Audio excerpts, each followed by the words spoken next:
ভিনদেশী ইহুদি খ্রিস্টানদের অনুকরণে যারা চুল কাটে, কাল কিয়ামতের ময়দানে তাদের হাসন নাসর ওই ভিনদেশীদের সাথে হবে। আল্লাহ রাসূল সাল্লাল্লাহু আলাইহি ওয়াসাল্লাম বলেছেন, মান তাশাব্বাহা বিকওমিন ফাহুয়া মিনহুম, যার সাথে যার মহব্বত তার সাথে তার কিয়ামত।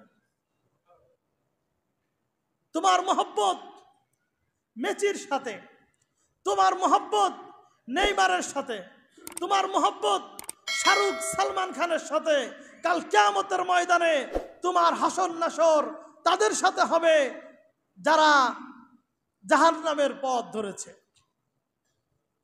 শাহরুখ খানের সাথে তোমার হাসন নাসর হবে, মেসি নেইমারের সঙ্গে রোনালদোর সঙ্গে তোমার হাসন নাসর হবে। আর তোমার মহব্বত আল্লামা নূর হুসাইন কাসেমের সাথে, তোমার মহব্বত আহমদ শফির সাথে, তোমার মহব্বত মামুনুল হকের সাথে, কাল কিয়ামতের ময়দানে তোমার হাসন নাসর মামুনুল হকের সাথেই হবে। তুমি কার সাথে চাও? এজন্যে আমার চলাফেরাটা ইসলামিক ভাবধারায় হওয়া দরকার, আল্লাহ রাসূলের আদর্শের অনুকরণে হওয়ার দরকার।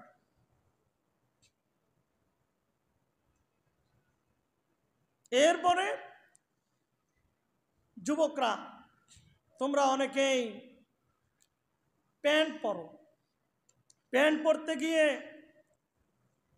এক নম্বরে চাপায় ফেলেছো মেলা। এত চাপাও কেন ভাই? প্যান্ট পরতে কষ্ট হয় না তোমাদের?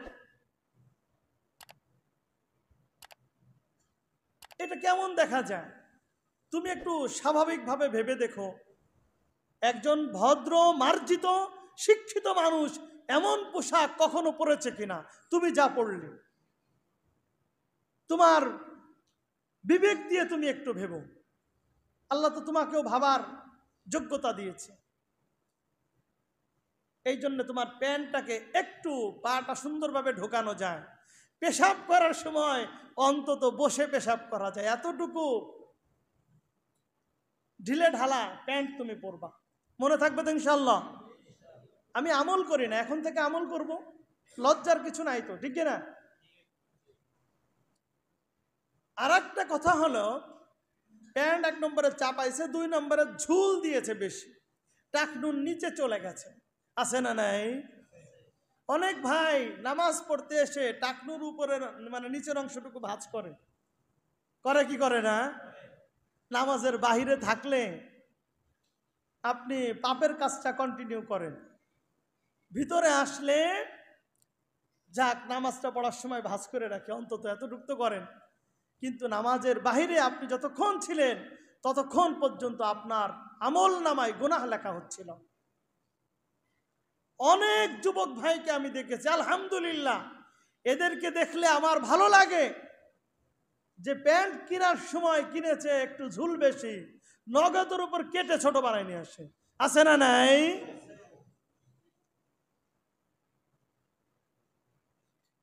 আল্লাহ রাসূল সাল্লাল্লাহু আলাইহি ওয়াসাল্লাম বলেছেন, মা আসফালা মিনাল কাবাইন মিনাল ইজারি ফিন্নার, প্যান্ট লুঙ্গি যারা মাটির সঙ্গে ঝুলায় পড়ে, টাকনুর নিচেই পড়ে, কাল কিয়ামতের ময়দানে তারা জাহান্নামের অধিবাসী হবে।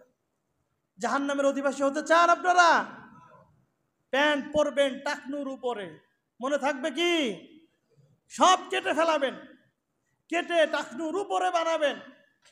আর একটা মজার কথা বলি, যারা টাকনুর নিচে রেগুলার প্যান্ট পরেন তাদের শরীরের অনেক সক্ষমতা, বিশেষ করে যৌন ক্ষমতা কমে যায়। এটা জানেন কি আপনারা? যারা টাকনুর নিচে রেগুলার প্যান্ট পরেন তাদের জন্য সতর্ক বার্তা হলো, তাদের শারীরিক সক্ষমতা কমে যায়। ইসলামের কোন আদর্শটা চান যেখানে আপনার বাস্তবে জীবনে লাভ নেই, সব জায়গাতেই লাভ আর লাভ?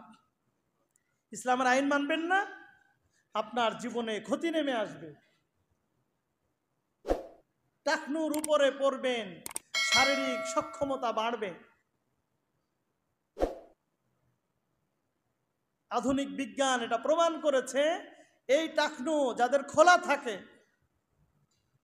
তাদের শারীরিক সক্ষমতা বাড়তে থাকে, আর যারা ঢাকা রাখে, ঘিরে রাখে, এদেরটা কমতে থাকে। প্রিয় ভাইয়েরা আমার, এরপরে পুরুষরা আমরা আছি, মেয়েদের ব্যাপারে ছোট্ট করে বলে আলোচনা শেষ করব। আমরা পুরুষেরা মোটামুটি পোশাক পরিচ্ছদ যাই পরি, এটা একরকম মেনে নেওয়া যায়। মেয়েদের বেলায় হয়েছে কি, মাশাআল্লাহ, বয়স মাত্র 12 বছর হলেই মেয়েদের বোরকা পরা শুরু হয়, ঠিক কিনা? ছোট মেয়েরাও বোরকা পরে, ছোট ছোট মেয়েরাও। এই বোরকাটা হওয়া চাই সুন্দর। বোরকা পরি কেন? পর্দা করার জন্য, ঠিক কিনা? পর্দা আমার সবখানে হওয়া চাই।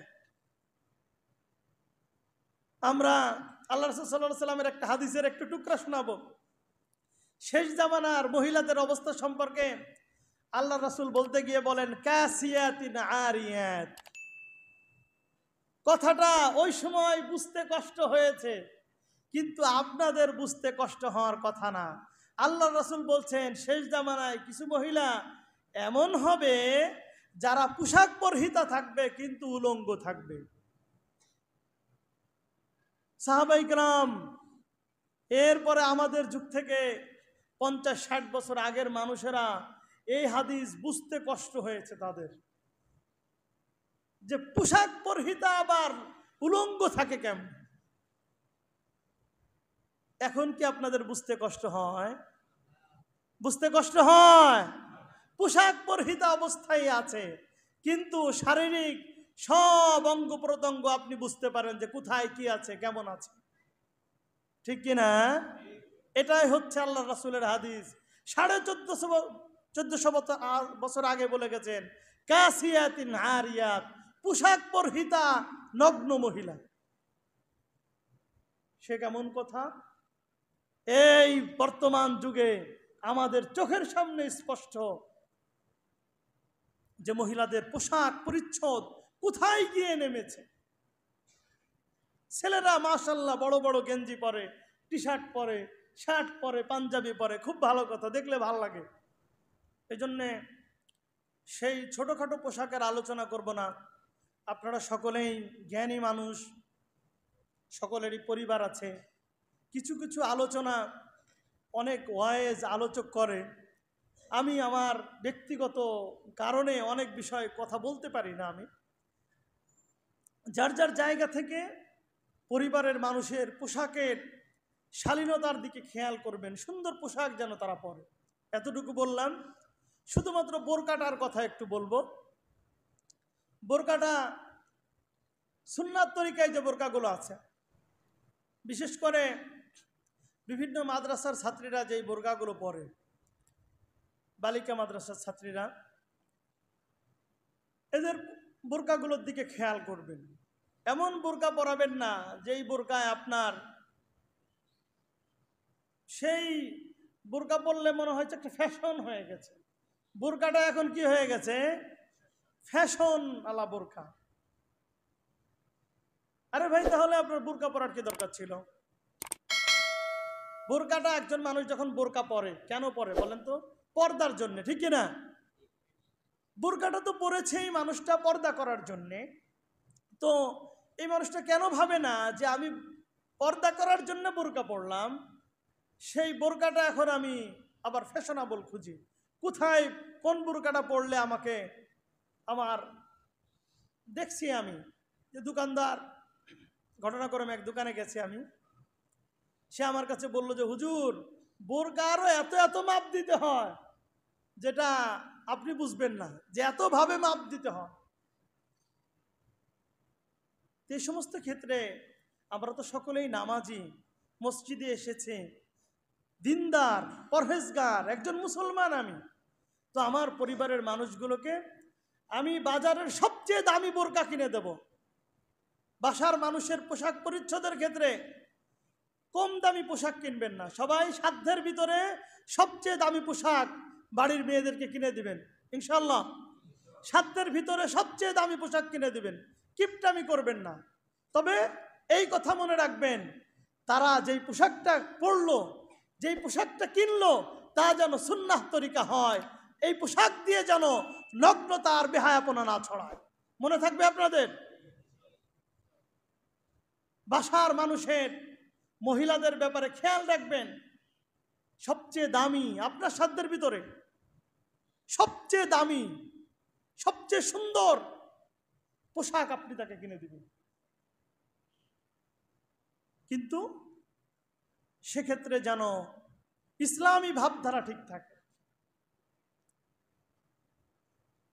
একজন ছেলে, একজন মেয়ে যে মুমিন, সে বাঘের ছবি, ভাল্লুকের ছবি দেওয়া পোশাক কিভাবে পরে?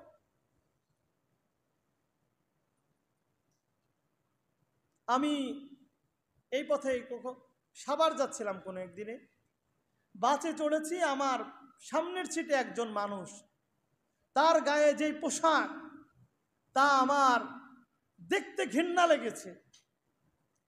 আমি তখন ভেবেছি যে এই পোশাকগুলো কোত্থেকে, কারা আমদানি করে, আর যে কিনলো, যে মানুষটা পরেছে, কোন বিবেকে কিনলো?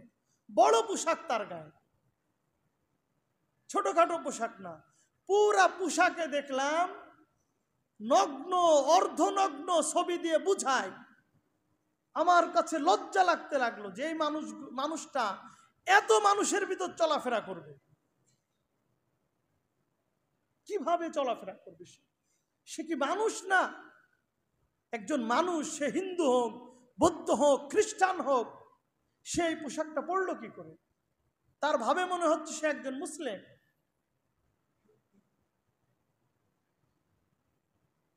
তো এই জন্যে আমার পোশাক, আমি যে মুমিন, আমার পোশাকে যেন সেই বৈশিষ্ট্যটা থাকে।